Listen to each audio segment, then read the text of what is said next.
Hello everyone, welcome back to our channel How to Tutorials. In today's video, we are going to see how you can log into your Burlington English. Well, it is a quite simple process, so let's dive right into it. So the first thing that you have to do is open any kind of browser on your PC. I'm going to use Google Chrome in here. So after opening your browser, what you're going to do is go to the search bar right here and start typing app.burlingtonenglish.com. So after you've typed that down, now tap on the enter button on your keyboard and this will take you to the official website of Burlington English. So in here you can see this is the official login page and all you have to do is enter your username and then your password in here.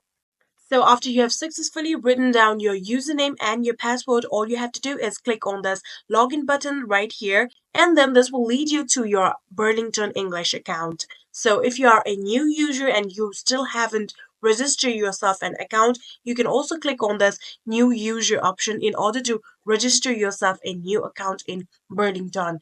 And in case if you have forgotten your password, you can even click on this forgot password and then this will lead you to the further process of how to recover your password.